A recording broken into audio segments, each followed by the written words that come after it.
दोस्तों, कैसे हो? एक बार फिर स्वागत है आपका आपके फेवरेट यूट्यूब चैनल मैथ्स गुरु में।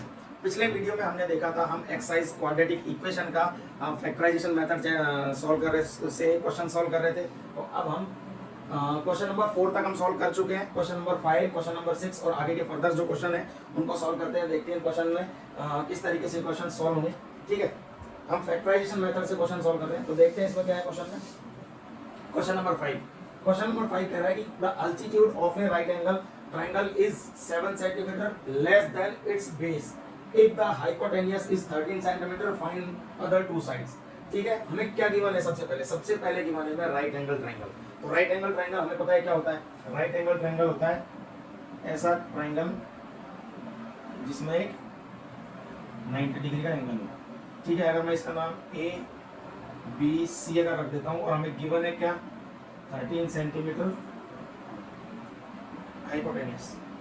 ठीक है, हम सभी को एक चीज पता है, नाइन्थ में भी पढ़ा है हमें कि राइट एंगल ट्रायंगल में एक थ्योरम अप्लाई होती है। उस थ्योरम का नाम है पाइथागोरस थ्योरम। ठीक है, तो पाइथागोरस थ्योरम क्या कहती है? सबसे पहले हम लिख लेते हैं अकॉर्डिंग टू पाइथागोरस थ्योरम हमारे पास होता है हाइपोटेन्यूज का square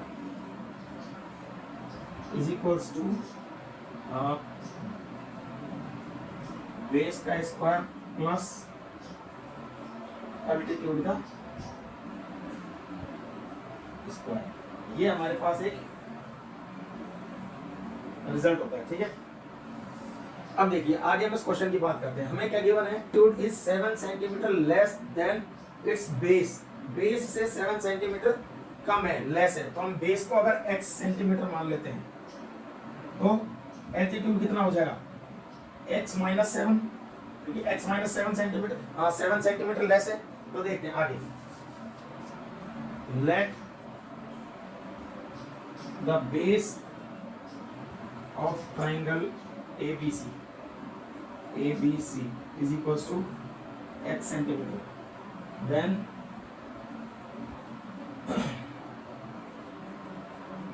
altitude will be x minus 7 centimetre. ठीक है, अब क्या करेंगे इसमें? हम हमारे पास बेस भी आ गया, हमारे पास एल्टीट्यूड भी आ गया, हमारे पास हाइपोटेन्यूज भी है। तो हम क्या कर देंगे इसमें? अप्लाई कर देंगे पाइथागोरस थ्योरम। तो अप्लाई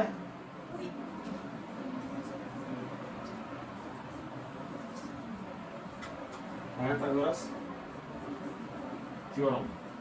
ठीक है, तो पाइथागोरस थ्योरम के हिसाब से हाइपोटेन्यूज क्या है? हाइपोटेन्यूज कितना हमारे पास में? 13 का square is equals to base का स्क्वायर। बेस कितना हमारे पास में? X square. ठीक है, बेस हमारे पास एक्स है, एक्स है, एक्स का स्क्वायर कितना हो जाएगा? X square. एल्टीट्यूड है हमारे पास एक्स माइनस 7 का होल स्क्वायर। एक्स माइनस 7 तो एक्स माइनस 7 का होल स्क्वायर। ठीक है, अब सॉल्व करते हैं इसको। देखिए 13 का स्क्वायर होता है 169, X square as it is आ जाएगा, प्लस ये देखो ए माइनस बी का होल स्क्वायर है, ये आइडेंटिटी है। इसको सॉल्व कर लेते हैं। A square plus B square minus 2ab। ठीक है, सही है। ये हो गया हमारे पास में 169 is equals to 2x square minus 14x plus 49। ठीक है, अब देखिए इसको और आगे सॉल्व करते हैं। क्या करेंगे? इस 169 को हम अगर RHS में लेके आ जाएंगे, राइट हैंड साइड में लेके आ जाएंगे, तो हमारे पास इधर 0 बचेगा और ये क्वाड्रेटिक इक्वेशन की फॉर्म में आ जाएगी। तो ये होगा 2x square minus 14x plus 49 minus 169। तो 169 में से अगर 49 निकल जाएगा तो मेरे हिसाब से माइनस का 120 बचेगा। ठीक है, हम इसको लिख लेते हैं डायरेक्ट 120। ठीक है, इज इक्वल्स टू 0। ये हमारी एक परफेक्ट क्वाड्रेटिक इक्वेशन आ गई। 169 इधर आया तो माइनस में हो गया, माइनस में से प्लस के 49 गए तो माइनस के 120 बचेंगे। ठीक है, अब इस पूरी इक्वेशन में देखिए एक बार 2, 14 और 120, इसमें 2 कॉमन है पूरी इक्वेशन में। तो इस इक्वेशन को हम ऐसे भी लिख सकते हैं कि एक्स स्क्वायर माइनस 7x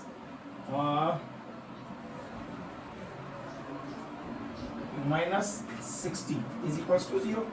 ठीक है, अब देखिए इस इक्वेशन को फैक्टराइजेशन मेथड से सॉल्व करते हैं। X square minus 7x minus 60 is equals to 0।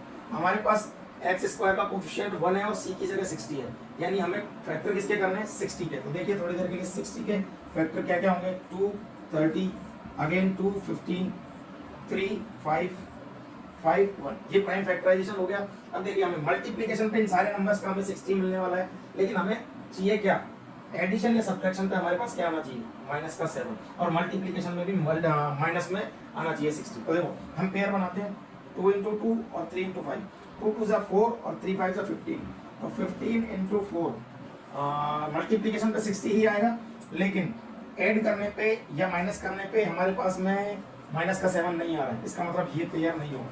ठीक है, इसमें एक पेयर और ऐड करते हैं ऐसे, तो अब हमारे पास हो गया 2 2 4 3 12 12 and 5 12 and 5, अगर मैं 12 में से 5 माइनस करूंगा तो मेरे पास आएगा 7। सही है, बिल्कुल सही। और हमें क्या चाहिए 7, लेकिन कैसा चाहिए माइनस का। तो माइनस का 7 जब आएगा जब बड़ा वाला नंबर क्या होगा माइनस का और छोटा वाला प्लस का, यानी हमारे पास यहाँ पे फैक्टर मिल गए हमें। हमारा ये इक्वेशन स्प्लिट हो जाएगी इस तरीके से, एक्स स्क्वायर माइनस का 5 प्लस का 5x और माइनस का 12x minus 60 is equals to 0। ठीक है, अब देखिए आगे यहाँ से हमारे पास एक्स स्क्वायर प्लस 5x, इसमें x कॉमन है, यहाँ से x कॉमन निकाल लेंगे तो हमारे पास बचेगा x प्लस 5। ठीक है, यहाँ पे माइनस माइनस दोनों तरफ माइनस है तो एक माइनस निकाल लेंगे। 12 और 60, तो हमें पता है 60 की टेबल में 12 की टेबल में 60 आता है, 12 5 जा 60, तो यहाँ पे क्या बचेगा अगेन 12 अगर कॉमन निकाल लेंगे तो हमारे पास बचेगा यहाँ पे x प्लस का, क्योंकि माइनस बाहर आ गया तो प्लस का बचेगा, ये भी माइनस बाहर आ गया तो यहाँ पे प्लस का बचेगा, और 12 5 जा 60 इज इक्वल्स टू 0। ये हमारा वेरिफिकेशन स्टेप हो गया। वेरिफिकेशन स्टेप में हम चेक करते हैं x प्लस 5 दोनों ये नंबर कॉमन निकालने के बाद में ये टर्म क्या आने चाहिए सेम आने चाहिए, दोनों सेम आ रहे हैं, इसका मतलब अभी तक हम जो कर रहे हैं वो सब कुछ सही है। ठीक है, आगे देखिए अब यहाँ से x प्लस 5 दोनों तरफ है तो ये कॉमन ले लेंगे, x प्लस 5 हमने कॉमन लिया, हमारे पास यहाँ बचा x और यहाँ बचा माइनस का 12। ठीक है, इज इक्वल्स टू 0। दो टर्म मल्टीप्लाई होने के बाद रिजल्ट 0 दे रहे हैं, इसका मतलब क्या हुआ, इसका मतलब या तो ये वाला टर्म या तो ये वाला टर्म 0 है। ठीक है, तो यहाँ से हम लिख देंगे x प्लस 5 या तो 0 के इक्वल होगा, और या x minus 12 is equals to ये वाला 0 के इक्वल होगा। तो यहाँ से हम देखेंगे x is equals to minus का 5, और यहाँ हम देखेंगे x इज इक्वल्स टू 12। ठीक है, हमारे पास x की दो वैल्यूज आई हैं, एक x is equals to minus 5 और एक x इज इक्वल्स टू 12। अब हमें ये x की वैल्यूज है क्या, ये एक डिस्टेंस है, बेस BC डिस्टेंस है, तो क्या मुझे बताइए BC कभी माइनस में हो सकता है क्या, क्या कभी कोई डिस्टेंस माइनस में हो सकती है, नहीं, कोई डिस्टेंस बिल्कुल भी माइनस में नहीं हो सकती, कभी भी माइनस में नहीं हो सकती। इसका मतलब हमारे पास x की वैल्यू क्या आ जाएगी, x की वैल्यू आ जाएगी हमारे पास 12। तो अगर x की वैल्यू 12 आ गई तो हम यहाँ से हो जाएगा हमारे पास base is equals to 12 centimetre. ठीक है, तो एल्टीट्यूड क्या था, एल्टीट्यूड था हमारे पास में x minus 7 which is 12 minus 7 equals to 5, यानी हमारे पास तीनों साइड आ गई है। हमारे पास बेस आ गया 12 सेंटीमीटर, एल्टीट्यूड आ गया 5 सेंटीमीटर, और हाइपोटेनस हमारे पास ऑलरेडी है 13 सेंटीमीटर। अगर आप इस क्वेश्चन को वेरीफाई करना चाहो तो एक बार पाइथागोरस थ्योरम में इन तीनों वैल्यूज को पुट कर सकते हैं, और उसके बाद चेक करेंगे कि ये तीनों वैल्यू आपस में एक दूसरे को सेटिस्फाई कर रही है, तो हमारा क्वेश्चन बिल्कुल सही है। और आपको समझ में आया होगा क्वेश्चन बिल्कुल भी आसान है, बिल्कुल कोई दिक्कत लेने की जरूरत नहीं है। ठीक है दोस्तों, अब अगला क्वेश्चन देखते हैं, क्वेश्चन नंबर 6। दोस्तों हमने क्वेश्चन नंबर 5 सॉल्व किया अभी, तो क्वेश्चन नंबर 6 देखते हैं, एक्सरसाइज 4.2 का क्या कह रहा है। क्वेश्चन नंबर 6 कह रहा है in a cottage industry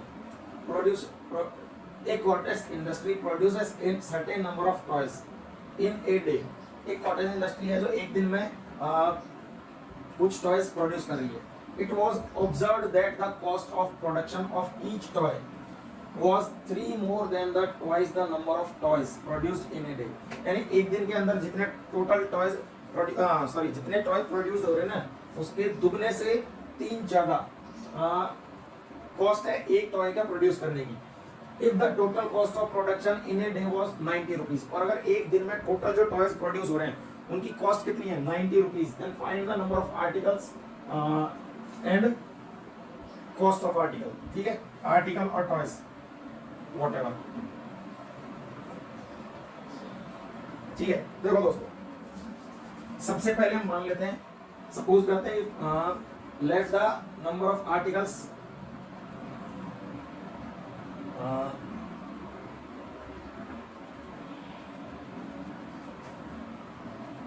let the number of toys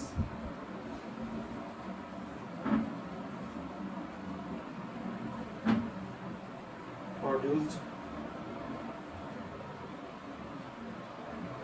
in a day is equals to x. ठीक है, then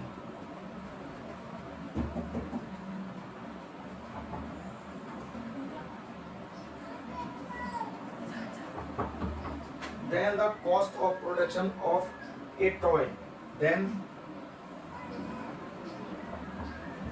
cost of production of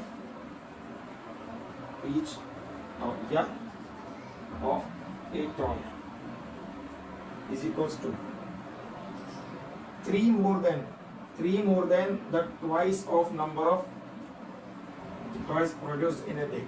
ठीक है, तो क्या कॉस्ट हो गई, एक टॉय की कॉस्ट हो गई ये. ठीक है, अब उसमें गिवन है क्वेश्चन में, गिवन दैट क्वेश्चन में हमें गिवन है total cost of production 90 rupees. अब मुझे एक चीज बताइए आप कि एक दिन में इतने टॉय बनते हैं और एक टॉय की कीमत कितनी है. ये एक वन डे में इतने टॉयज प्रोड्यूस्ड होते हैं और एक टॉय की कॉस्ट कितनी है ये, तो टोटल कॉस्ट कितनी होगी, number of toys multiplied by cost of one toy, तो क्या हो जाएगा according to question 2x plus 3 multiplied by x which is equals to 90 rupees. Given है हमें ऑलरेडी टोटल कॉस्ट कितनी है. ठीक है, तो सॉल्व करते हैं इसको.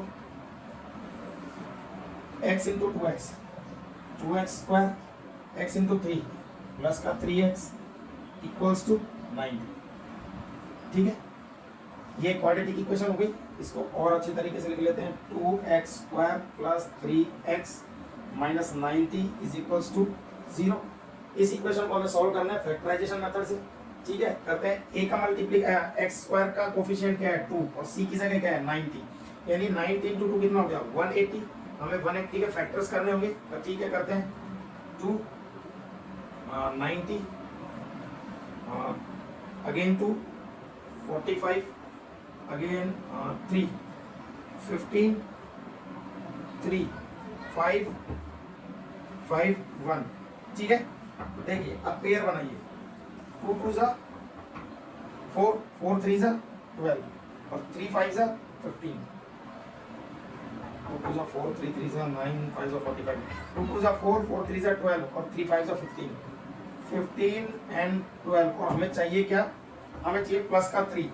15 में से अगर 12 माइनस होगा तो प्लस का 3 आएगा. ठीक है, हमारे पास हमें मिल गए हमारे दोनों फैक्टर्स. तो इस इक्वेशन को हम आगे लिख सकते हैं. 2x square minus plus 15x minus 12x minus 90 is equals to 0. ठीक है, ये हमारा मिडिल टर्म स्प्लिट कर लिया हमने, फैक्टर्स निकाल लिए. आगे देखिए,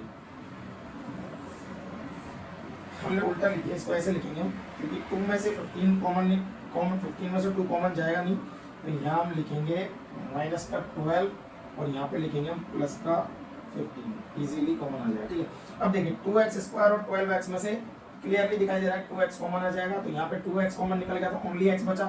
माइनस 12 में से अगर 2 मल्टीप्लीकेशन का बाहर निकल गया तो 6 से बचा. x ऑलरेडी बाहर है. ठीक है, अब देखिए हमें चाहिए 15 कॉमन निकालते हैं. x इसमें है नहीं, 15 बाहर निकल गया. यहाँ से क्या बचेगा x माइनस यहाँ से क्या 15 बाहर निकलेगा तो 15 6 जा 90. यहाँ भी ये बचा इज इक्वल्स टू 0. ठीक है, अब हमारे पास प्लस. ठीक है, आगे सॉल्व करते हैं. ये हमारा वेरिफिकेशन स्टेप था. वेरिफिकेशन स्टेप में हम चेक करते हैं कि दोनों जो नंबर कॉमन आए निकालने के बाद में जो टर्म्स बचे हैं वो दोनों की वैल्यू इक्वल होनी चाहिए. इक्वल है, इसका मतलब सही चल रहे हैं. आगे देखिए x माइनस 6 अगर मैं कॉमन निकालूं इन दोनों टर्म्स में से तो मेरे पास यहाँ बचेगा 2x, यहाँ बचेगा प्लस का 15 इज इक्वल्स टू 0। ये दोनों नंबर मल्टीप्लाई होने के बाद में क्या आ रहे हैं, ये दोनों नंबर्स मल्टीप्लाई के बाद आ रहे हैं 0 के इक्वल। इसका मतलब इन दोनों में से कोई एक टर्म 0 के इक्वल है, या तो ये या तो ये। तो हम इसको ऐसे लिख लेंगे कि x minus 6 is equals to 0 और 2x plus 15 is equals to 0। यहाँ से हम x इज इक्वल्स टू हमारे पास 6 आ जाएगा और हमारे पास यहाँ बचेगा 2x is equals to minus 15, x is equals to minus 15 upon 2 that is minus का 7.5। तो हमें अच्छी तरह पता है कि ये क्वेश्चन किसके बारे में चल रहा है, कैलकुलेशन के बारे में चल रहा है। किसी फैक्ट्री में कितने आर्टिकल्स बन रहे हैं, कितने रुपीज है, तो वो वैल्यू कभी नेगेटिव नहीं आ सकती। तो हमारे पास क्या है, हमारे पास वैल्यू आई है x इज इक्वल्स टू 6, यानी number of toys produced in a day. एक डे के अंदर उस कॉटेज इंडस्ट्री में आर्टिकल्स या टॉयज जो भी थे वो कितने प्रोड्यूस हो रहे हैं, 6। और अगर इतने टॉयज प्रोड्यूस हो रहे हैं तो कॉस्ट कितनी होगी उनकी, कॉस्ट ऑफ ईच टॉय ये हो जाएगी ईच टॉय 2x प्लस 3 था, इसको करें 2 into 6 plus 3 that is 2 6 12, 12 plus 3 15 rupees. यानी हमारे पास टॉयज आ गए 6 एक दिन में जो टॉय प्रोड्यूस हो रहे थे, और उनमें से एक टॉय की कीमत आ गई 15 रुपीज। ठीक है, ये क्वेश्चन देखने में थोड़ा लेंथी लग रहा है लेकिन आसान है, सॉल्व करने में कोई दिक्कत नहीं है। बस आपको ध्यान रखना है जैसे जैसे क्वेश्चन में बोला जा रहा है वैसे वैसे हमें करते जाना है, कुछ भी एक्स्ट्रा एफर्ट नहीं लगाने। ये बिल्कुल सिंपल क्वेश्चन है, ध्यान रखना है। ठीक है, क्वेश्चन नंबर 5 और क्वेश्चन नंबर 6 हो गए। अब आगे देखते हैं इस एक्सरसाइज में क्या है। ठीक है दोस्तों, हमारी ये एक्सरसाइज 4.2 कंप्लीट हो गई है। सारे क्वेश्चंस मैंने बोर्ड पे सॉल्व करवा दिए हैं आपको। अब इसके बाद हम एक्सरसाइज 4.3 स्टार्ट करेंगे, उसमें जो मेथड है उस मेथड को डिस्कस करेंगे और 4.3 एक्सरसाइज के क्वेश्चंस को डिस्कस करेंगे। थैंक यू दोस्तों।